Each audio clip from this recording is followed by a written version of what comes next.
Cardi B, she's outraged over inflation, housing costs, saying, how are people surviving? And when Cardi B comes out and says, yo, prices are way too high, that should be a warning flare fired into the sky for Democrats to see. Mostly because they are the party in control right now, and we may see a major voter backlash to the high inflation rates. Why the new report came out, 8.3%. Yeah, it's bad. Now, here's the thing. Some of you may want to gloat because Cardi B backed Joe Biden, and now she is reaping for which she has sown. Nah, I don't play that. I'm not here to gloat. I'm here to say to Cardi B, mad respect for speaking up and speaking out and calling this out, especially as a Biden voter, because this is the problem that we're facing. Too many people are hiding. Too many people are unwilling to be like, okay, there's a problem here. Something isn't working. And I got to tell you, for the Trump supporters, it's easy to come out and be like, see, we told you so, because you can stand on your large rock or throne and say, I was right. But for those that backed Joe Biden, so many of these people don't want to admit it, don't want to say, I made a mistake, or I at least could have been wrong. Cardi B is not only a prominent celebrity with a ton of followers. What does she have, like 100 million or something?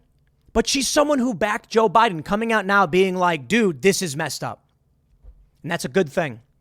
Anybody should speak out. Now, that being said, I know for many Trump supporters, it is hard to speak out and say, I told you so, when you're worried that people will find out you backed Donald Trump. But we're in a new age. It used to be the age of the secret Trump voter. Nobody wanted anyone to know that they voted for Trump. Now, to a certain degree, Trump supporters are gloating. But a lot of people still haven't come out. A lot of people who back Trump are still hiding in secret. And for this, I say, bro, stand with Cardi B. That's right. Cardi B, who comes out and says inflation is a problem. Now, I'm not going to sit here and defend Republicans. I think the Democrats are in trouble. Republicans might win. But right now, we have good old Lindsey Graham. You see, Lindsey Graham has just put forward a nationwide 15-week abortion ban bill within 2 months of the midterm, when abortion is considered a top issue among voters. Why would he do it? I don't know, for the same reason he fist bumped Kamala Harris. He's sabotaging Republicans. He's an establishment crony. Him and Mitch McConnell and McCarthy, they don't want the MAGA Republicans to win. Just stop. You've lost. You're losing. Kari Lake swept in Arizona. And now we got news all around that. Why Katie Hobbs will not debate. She won't debate. John Fetterman in Pennsylvania, he won't debate either. Well, hold on there a minute. It ain't all Democrats. Walker down in Georgia, he's also not going to debate. And this is bad news for all of them. I don't care if you're a Republican or Democrat. Refusing to debate is bad for the entire country. And it's actually bad for the candidates. And the polling shows it. When you refuse to debate, all you're doing is pandering to your base. But that's what's happening. And that's why people don't want to engage. They don't want to engage because there's no benefit. I invited Cenk Uygur of the Young Turks to come on Timcast IRL. Again, polite, cordial, and he just ignores it. It's crazy to me that the Young Turks can make video after video about me out of context, and then I just say, hey, why don't you come on the show? And they just ignore it. Like, they could at least say, appreciate it, but no. It's like, all right, no, they just ignore it. We need to have conversations to avoid a long fall, but I'm not trying to make it about me and what's going on with our show. I'll put it this way. When it comes to debates, the reason why they're not sitting down and talking is because they know their ideas are so disparate, are so dejected, so removed from each other, that there's no real point. The base on each side has certain expectations. You will not say something as a Republican that's going to convince a Democrat. And as a Democrat, you're not going to say something that's going to convince a Republican. Now, maybe there are moderates, but I think even many of them have made up their minds, especially right now, when you get someone like Cardi B talking about how the economy is bad. Now, I mean it. She's influential. She's a celebrity. She's got followers, and they're speaking out. So let's read the news. But before we get started, my friends, head over to timcast.com. Click the Join Us button right here. You see Join Us? Click that button. Sign up to become a member because we need your support. We got a lot of projects. We got Cast Castle Vlog, new episode tonight at 7 p.m. Tales from the Inverted World, Pop Culture Crisis. And we are trying really hard to expand and build culture and fight the machine, as well as hiring more journalists. We just hired another journalist. And we are NewsGuard certified. Thank you very much. You can see right here, 82 out of 100. Oh, you know we love NewsGuard, don't we? We are challenging the machine. we have the mark of approval, and we can call out the fake news with your support. So smash that like button right now, subscribe to this channel, and if you can't be a member, there's one thing you can do. Take the URL to this video and post it on every social media platform you can. If every single person did that, we would be bigger than CNN and MSNBC overnight. Let's read what Cardi B has to say. The New York Post says Cardi B is the latest to voice outrage over the decades-high inflation and surging rents that are hammering American households this year. The WAP, yeah, you know that one, rapper, provided her profanity-laced views on the state of the U.S. economy in an Instagram video this week, griping about the lack of available inventory and surging mortgage rates that have made it more difficult for home buyers to afford properties. Quote, "There's no MFing inventory when it comes to homes. Nobody's going to try and sell their effing homes." The outspoken Grammy Award-winning artist said she was likewise shocked at how much rents have surged while helping a cousin find an apartment. "I was looking at some areas. The way that the prices soar up, like how are people surviving? I want to know. My family and my friends, they're so grateful to have me, but it's just like, what happens to people who don't have me," the rapper said.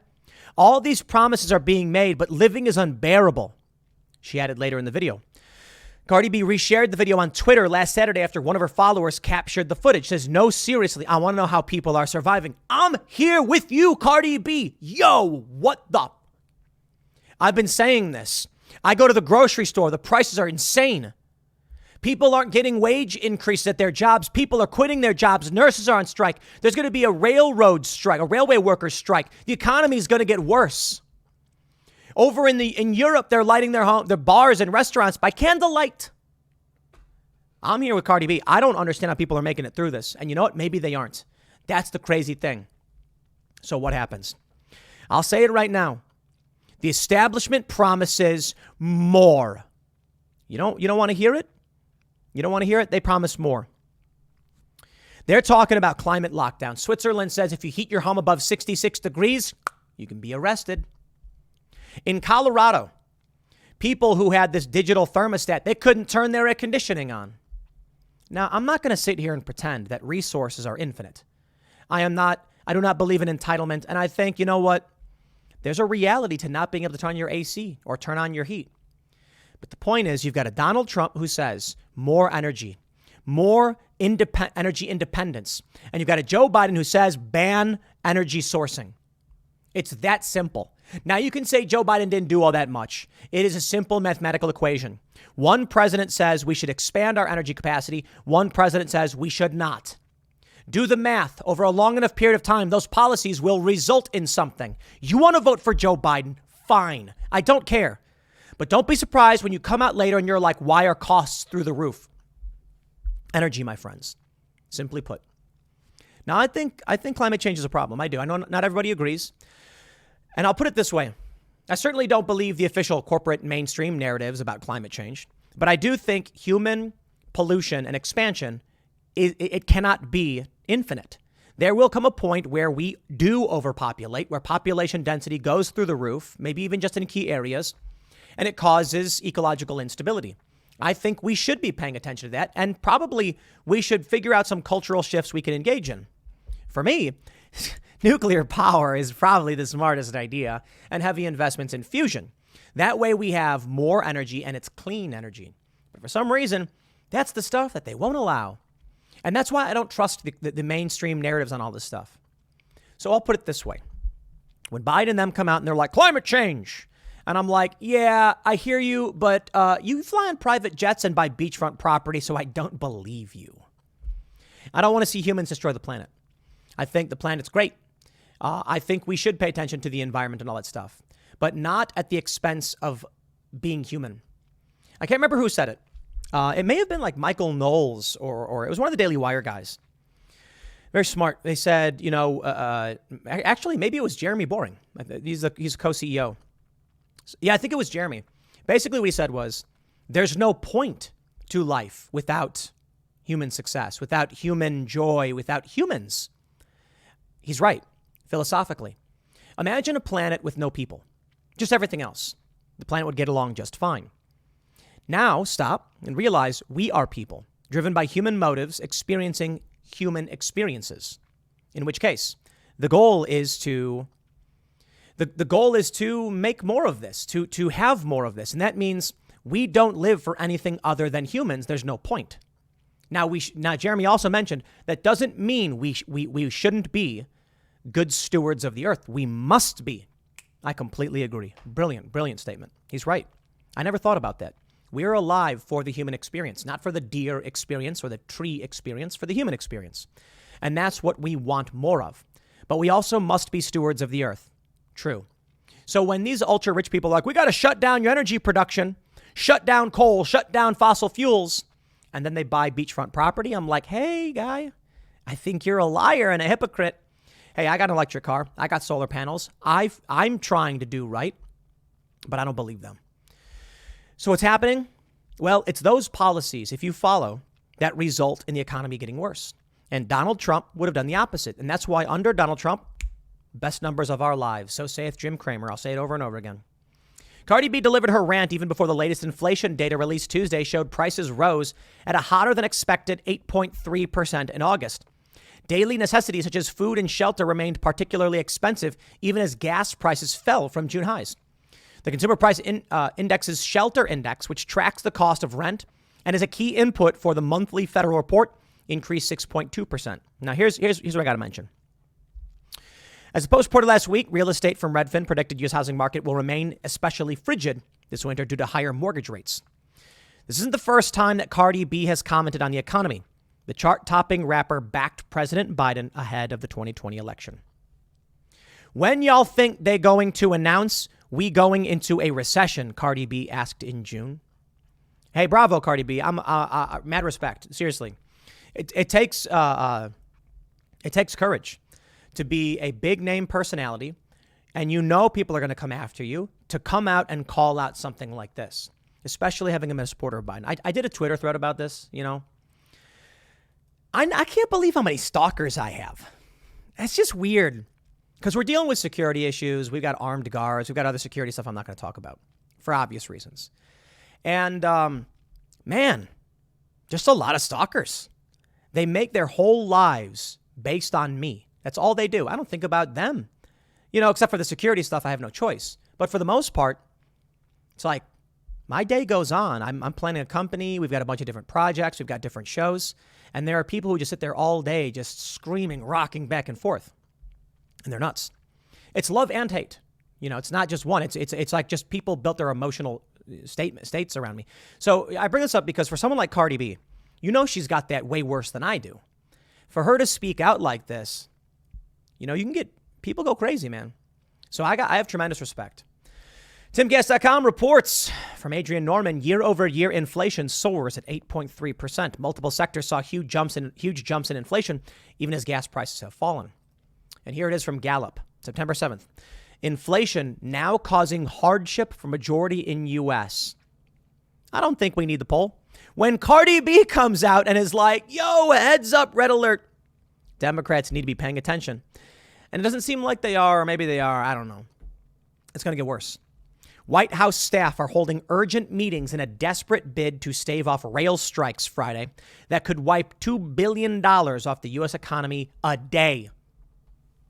Okay, you think it's bad now?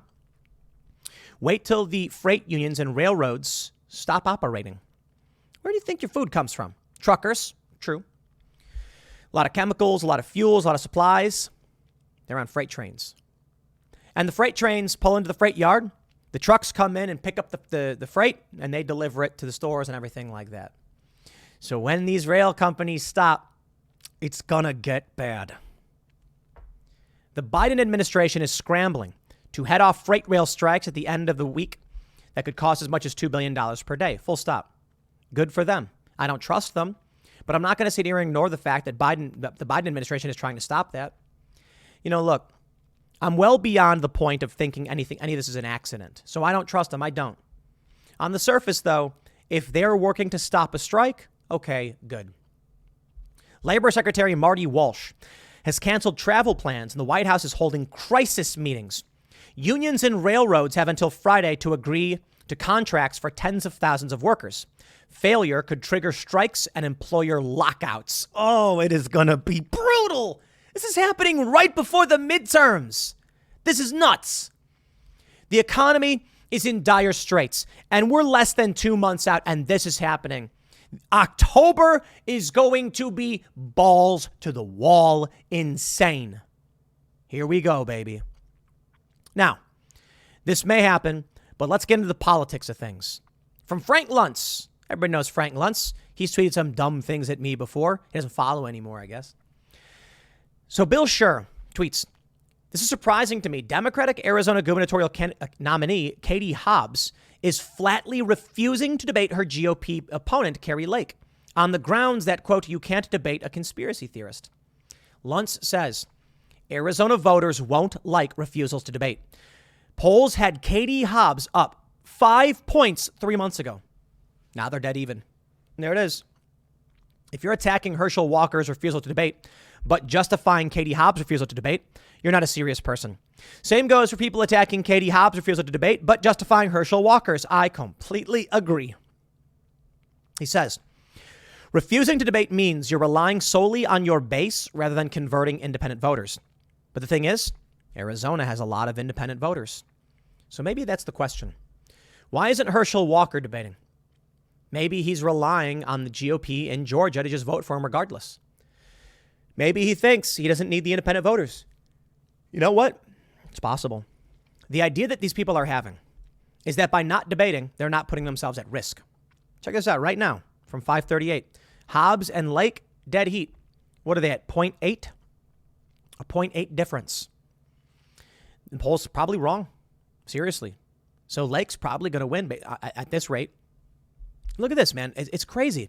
+5, +5.2, +7 in August. On August 1st, Hobbs up to August 14th. Hobbs, the Democrat, was up 7 points. She's fallen down to a fraction of a percentage. It's a dead heat. She needs to debate. She can't because she knows, just like we know.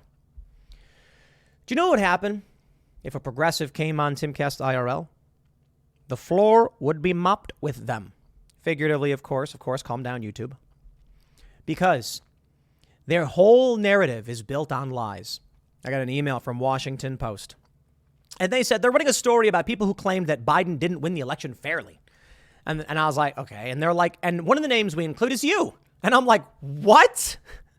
Yo, I get crapped all over by the Trump supporters for saying Biden won the election, looking people dead in the eyes and being like, dude, Biden got the votes. And they're like, you're wrong, Tim, and I don't believe you. And so I get crapped on by the Trump supporters for saying Biden won. And then the media just lies and claims I'm saying he didn't. Oh, Faith and Bagura. Let me tell you, it's a ridiculous world we live in. Two worlds of just disparate worldviews, I guess. But at least the Trump supporters are mad at me for the right reasons, that I don't agree with them on the fraud narrative. Look, there's a lot of things that happened in 2020 that I have questions about. Bill Barr says that there was fraud. There was evidence, in my opinion, of widespread fraud, but not proof. Simply put, we got charts about, questionable voters and voter rolls that needed to be cleaned up, people who were registered in two different places. Evidence does not mean proof. And I'll give you an example to help the woke corporate press understand this. Evidence can be presented in court, such as, we have here a signed letter saying that you attended the rock concert where the child went missing. That's evidence. Evidence number whatever in court. Does it prove you did it? No. I think there was, I think Bill Barr is probably right. I'm not a fan of the guy by any stretch of the imagination. But I think ultimately what happens is that you have a lot of people who just can't believe that Trump could have lost. And it's a shame. It's a shame because if you straw man your opponent, then you lose. So I'll say this right now. Lake, she's doing well. But you better believe they're going to pull out all the stops. And this means, what do we see in Pennsylvania? Rule changes. People, I just can't stand the whole fraud narrative because it walks itself back from crazy stories about Venezuela. Then it becomes stuff about like fake ballots. Now it's 2,000 mules. And I'm just like, okay, guys, It's been walked back several times. If you would like to investigate this, and I encourage you do it, fine. Win the election. Knock on doors, organize, and operate as though your opponents, regardless of what you think, have the votes to win. You must always assume, do not enter this election season, this November, thinking you've got it in the bag. It's going to be easy, cakewalk. No. You should be in full-on, high alert, red alert, knocking on doors and registering people to vote. If you want to win. I think Joe Biden got the votes because people hated Trump. I really do. And people say to me, no president has ever gotten more votes in their in their reelection and lost. And I'm like, it's true, man. I have questions. Sure, let's by all means do the investigations. But I also want to point out, you also have the media onslaught. You have Russiagate. You have dual impeachments. You have all of these things. And I think these things play a role. You had COVID lockdowns. Trump kept Fauci on board. How many people were like, Trump did a bad job. Trump hired Bolton. Trump did things that weren't good. I voted for him a second time, though.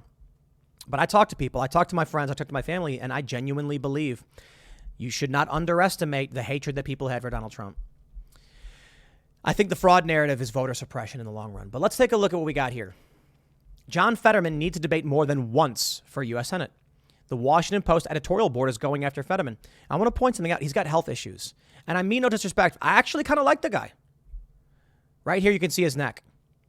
He's always wearing hoodies, and he's always wearing scarves and gaiters, even when he's wearing a suit. And a lot of people thought it was weird. You can see on the back of his neck, he has some kind of lump. He also had a stroke, and that may have played a role. We don't know. I don't know. But people are concerned about his ability to speak. I believe he has a pacemaker. I could be wrong. And he doesn't want to debate. This may be Dr. Oz's advantage. Oz, I think, has been running a bad campaign, but he might win because Fetterman, he's got something wrong with him. And I feel bad for the guy. I don't hate the man. I actually think he's done a better job discussing the issues. He's done way better than most Democrats. But I think health plays a role. I think Dr. Oz is just not good. Oh, man. Oh, Republicans, what are you doing? But here we go. It's Stephen Walker. CNN says in Senate races across the country, candidates are locked in a debate over debates. Voters looking to see their Senate candidates put to the test on debate stage may only get one opportunity this fall, while others may be entirely out of luck. Debate participation, or lack thereof, has become its own political weapon on the campaign trail wielded by Democrats and Republicans. Herschel Walker, he's not debating. Or not. Earlier this week, GOP hopeful Mehmet Oz suggested that John Fetterman was exploiting his recovery from a stroke to dodge the debate stage. I don't feel like Walker's a good debater. I don't know. I can tell you this. I don't like debates. I like discussions. I don't like sitting down with someone expecting to just argue. But I do know that when we have progressives on Timcast IRL, they don't know what they're talking about. It was a funny thing that happened. There was people were tweeting it. It was some Twitter thread where they were like, Tim Pool is partisan and biased or whatever, and that's why no leftist will go on his show. And then someone pointed out Destiny and Vosh, and then somebody was like, yeah, well, he argued with them, and they're like, when I had Charlie Kirk on with Vosh, many leftists pointed out I actually backed Vosh more than Charlie, and Charlie was wrong. And I asked Charlie, hey, let's lower the ad hominems. And then they were like, if you ever watched his show, you'd see that's what he does all the time. They're lying. It's because they know they will lose the debate. I don't want to have a debate. I don't debate people. I don't like debating people. I'll have a conversation. But if you come into my show, like we had one dude, and claim that Joe Biden did not claim that he demanded the prosecutor in Ukraine be fired in exchange for the $1 billion loan guarantees, I'm going to play the video for you and be like, there it is. What do you have to say about that? It happened. What am I supposed to say about it? But they come on, and this is why they don't come on the show. Because we had a dude come on the show and say, I was like, look, Joe Biden sitting at, I think it was either Atlantic Council or CFR meeting, said, I told the president of Ukraine, if you don't fire the prosecutor, you're not getting $1 billion. That's a quid pro quo. That's illegal. And he goes, never happened. And I was like, what are you talking about? It's a video of it. Nope, never happened. I'm like, okay, here's the video. And dude was like, That's why they don't come on. Because they know. They don't know what they're talking about. They're pandering to their base. It's what they do. From the New York Times, are the polls wrong again? Yes. Yes, the polls are wrong again. Spare me. The polls are wrong again. They show it. They show it every time. The polls are wrong. These people live in bubble world. Yo, this is why I don't like the fraud narrative. Sorry, I just don't. Because even if it is true, it doesn't matter. You need to go out and just register everyone to vote. And I just don't like the idea. I don't like it in 2016 when they're like, Russia. And then in 2020, they were like Venezuela and Germany. And then a lot of people came out and were like, okay, no. We knew that one was crazy. We weren't talking about that. Was discrediting the actual claims that we had. And I'm like, bro, come on, man. There's a viral video of the TCF Center or something like that, where these people pull a box of ballots out from under a table, put it on the table, and then start counting them.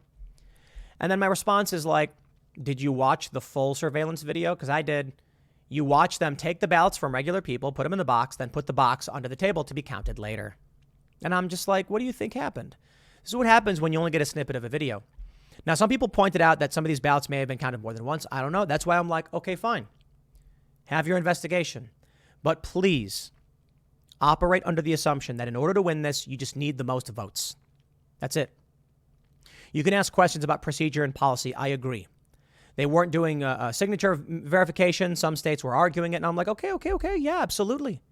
Wisconsin, the mail unsecured drop boxes, or I should say unmanned, not unsecured. They've been ruled illegal, but I think they're going to keep them in place for now. I'm not sure. In Pennsylvania, initially it was ruled unconstitutional to have mail-in voting, but they recently overruled that and said now it's going to be allowed to remain. There are a lot of legal questions about procedure and policy. And if that's what you're referring to when you say it was unfair or whatever, fine. By all means. But you got to win by getting the votes. And Republicans suck at organizing. From Politico. Harvard poll, gun policies along with abortion, inflation, and economy are top concerns for voters. Abortion ranked fourth with 44% of registered voters saying it's extremely important. So why this? Lindsey Graham proposes nationwide 15-week abortion ban. Less than 2 months from a midterm. You know it won't pass. It's amazing. What are you doing? What's Lindsey Graham doing? You don't have the Senate or the House. You don't have the presidency. The only thing that makes sense here is he is sabotaging Republicans in the midterms. You know what, South Carolina? Y'all keep voting for this guy. This is what you get. Pathetic. The Republicans introduced the bill, blah, blah, blah. Abortion is not banned in America, blah, blah, blah, blah, blah, blah, blah. Graham previously commanded the Supreme Court for overturning Roe v. Wade, blah, blah, blah. Why? The Senate can't pass it because Kamala Harris is a tiebreaker. The House is controlled by the Democrats, so it won't pass there either. The only thing this does is it allows Democrats to campaign on Republicans will overturn or they will ban your abortions. Now, maybe the idea here is, to be fair, Republicans campaigning on abortion, saying, look, you vote for us and we're getting this through. Lindsey Graham's already prepped it. That's a reality as well. I just don't see it because Republicans wouldn't have the presidency anyway. So the only outcome here is pissing off and riling up people to vote Democrat. Bravo, good sir. Chadwick Moore says, and the point of this ahead of the midterms is what exactly? Yeah. Well, let's go back to that Politico article. Gun policies. That's important. Ladies and gentlemen, I give you Visa, MasterCard, and Amex to start tracking gun sales. I applied for a Discover card. No, for real, I did. Because Discover's not doing this. I want to give a shout out to our good friends over at Discover Card. If you maintain the position that you will not track gun sales, I will do everything in my power to support your company and shout you out and use Discover for all my purchases. All of them. Because, I got Visa, I got MasterCard. Who doesn't?